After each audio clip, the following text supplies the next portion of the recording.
بسم اللہ الرحمن الرحیم۔ السلام علیکم ورحمۃ اللہ وبرکاتہ۔ عزیز طلباء و طالبات، آج کا ہمارا لیکچر نمبر 5 جماعت ناہم کی اسلامیات کی کتاب کے پہلے حصے سورہ انفال کے رکوع نمبر 3 کی آیات سے متعلق ہے۔ پیارے بچوں، آج کے لیکچر میں ہم آیت نمبر 20 سے شروع کریں گے۔ آیت نمبر 20 پڑھنے سے پہلے آپ لیڈ پینسل ہاتھ میں رکھیں اور معنی میرے ساتھ ساتھ نوٹ کرتے جائیں۔ پیارے بچوں، ہم شروع کرتے ہیں۔ یا ایھا الذین آمنوا، اے ایمان والو، اطیعوا اللہ، اطاعت کرو اللہ کی، ورسولہ، اور اس کے رسول کی، ولا، اور نہ، تولوا، روگردانی کرو، عنہ، اس سے، وانتم، اور تم، تسمعون، سنتے ہو۔ اے ایمان والو، خدا اور اس کے رسول کے حکم پر چلو اور اس سے روگردانی نہ کرو اور تم سنتے ہو۔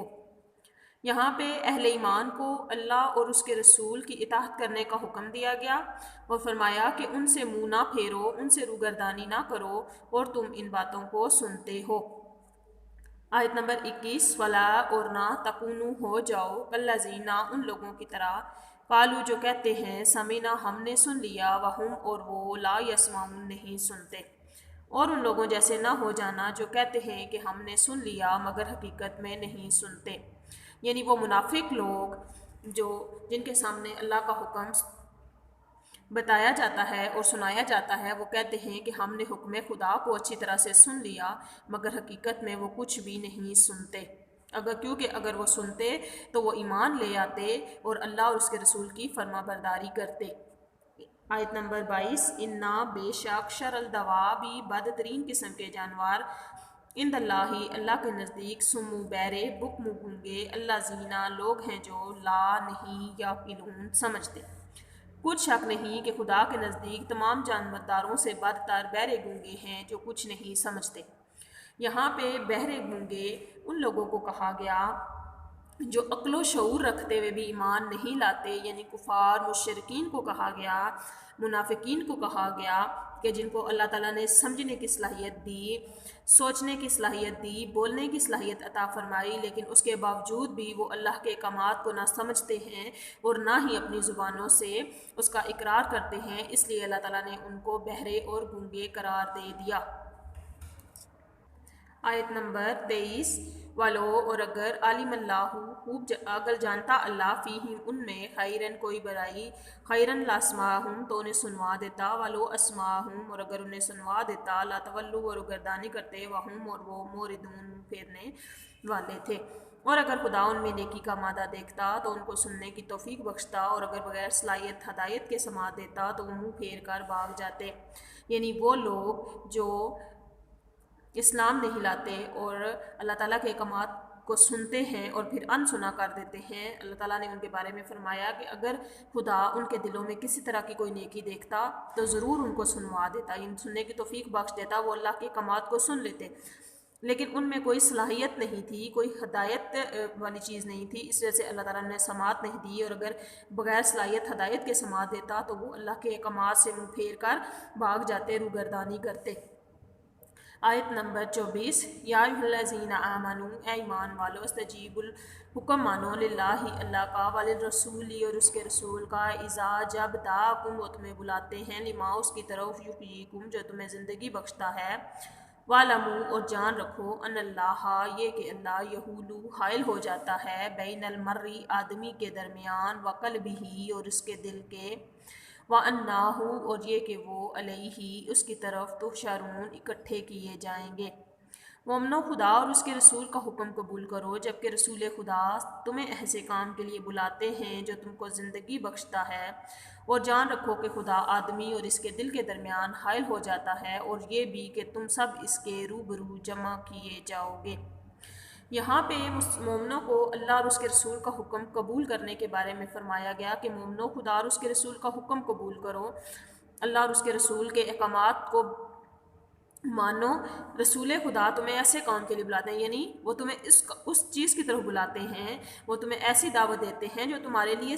دنیا کی زندگی بھی ہے اور آخرت کی زندگی بھی ہے، یعنی دنیا میں بھی تم اللہ اس کے رسول کی اطاعت کر کے عزت پاؤ گے، سرخرو رہو گے، اور آخرت میں بھی اللہ کی عدالت میں سرخرو ہو جاؤ گے اور سکون کی زندگی پاؤ گے۔ اور جان رکھو کہ خدا آدمی اور اس کے دل کے درمیان حائل ہو جاتا ہے۔ اب یہاں پہ خدا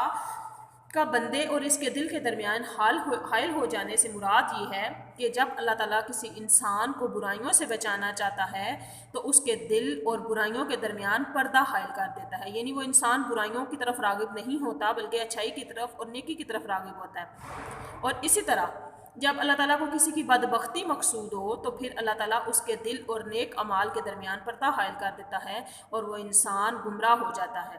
اس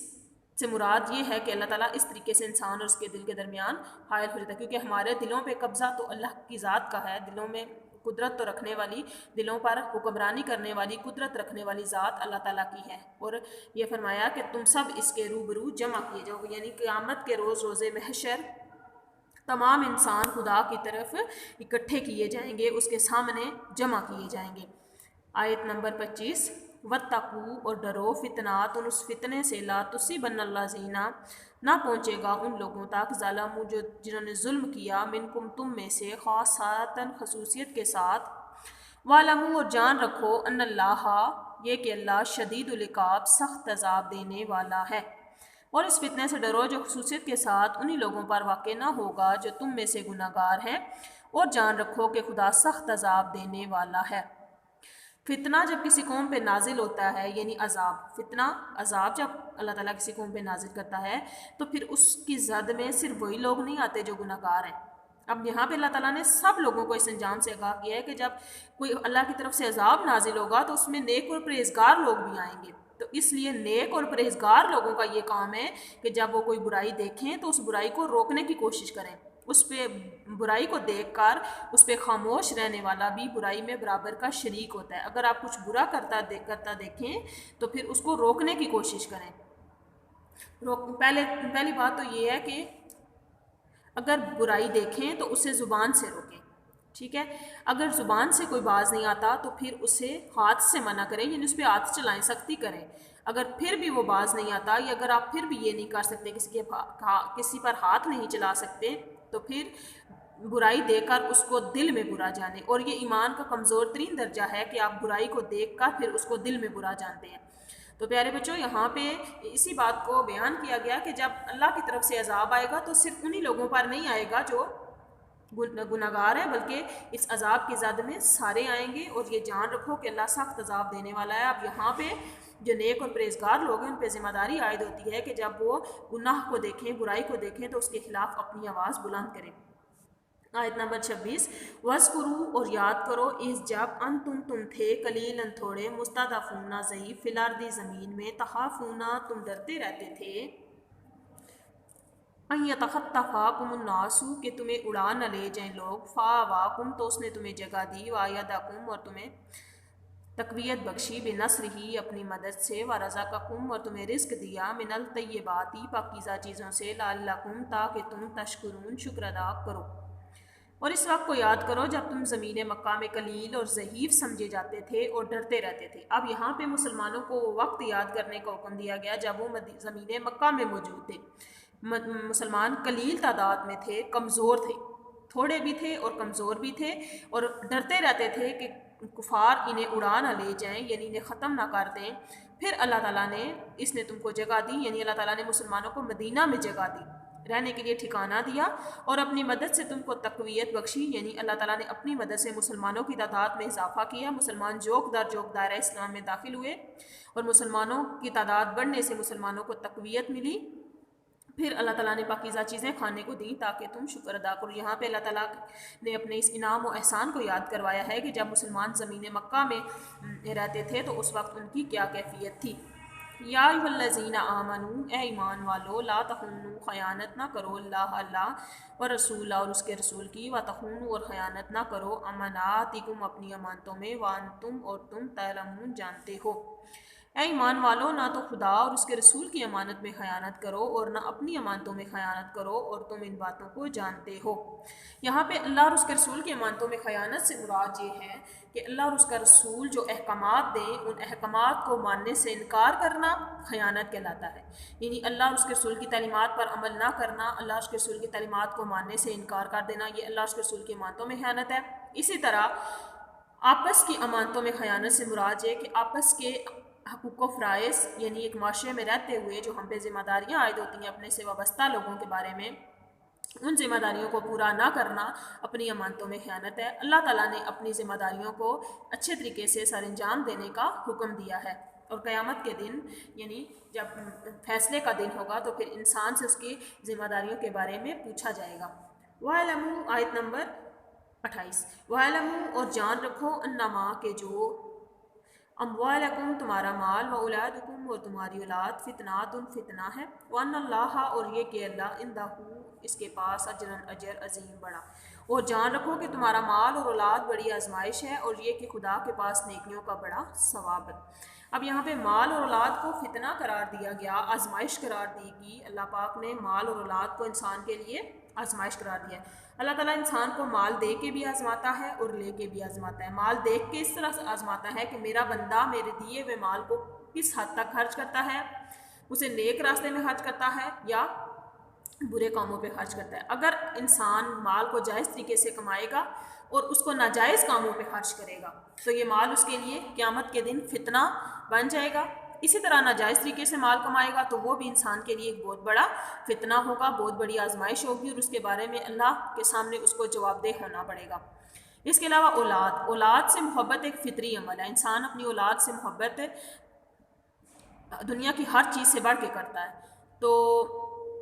اللہ تعالیٰ انسان کو اسی اولاد سے آزماتا ہے کہ کیا میرا بندہ مال اور اولاد میں کھو کے رہ گیا ہے یا میرے احکامات کی پیروی کرتا ہے۔ اولاد دے کے بھی آزماتا ہے اللہ تعالیٰ، اولاد لے کے بھی آزماتا ہے۔ اگر انسان اللہ کی دی ہوئی نعمت کے چھن جانے پر صبر کرتا ہے تو پھر اللہ تعالیٰ نے اس کے لیے آخرت میں بہت بڑا اجر رکھا ہے۔ یعنی اگر اللہ تعالیٰ کسی سے اس کی اولاد اور اس کا مال چھین لیتا ہے تو وہ اس پر صبر کرتا ہے، بے صبری کا مظاہرہ نہیں کرتا، تو یہ اس کے لیے آخرت میں اجر کا باعث ہے۔ اسی طرح اللہ تعالیٰ انسان کو مال اور اولاد سے آزماتا ہے۔ وَأَنَّ اللَّهَ عِندَهُ أَجْرٌ عَظِيمٌ اور یہ کہ اللہ کے پاس نیکیوں کا بڑا ثواب ہے، بڑا اجر ہے۔ پیارے بچوں، ہمارا رکوع نمبر 3 مکمل ہو گیا۔ رکوع نمبر 3 میں ہم نے آیت نمبر 20 سے 28 تک پڑھی۔ آپ نے ان آیات کے معنی پہلے نوٹ بک کے اوپر لکھنے ہیں، پھر آپ نے ان آیات کا باماورا ترجمہ کرنا ہے اور مفہوم سمجھنا ہے۔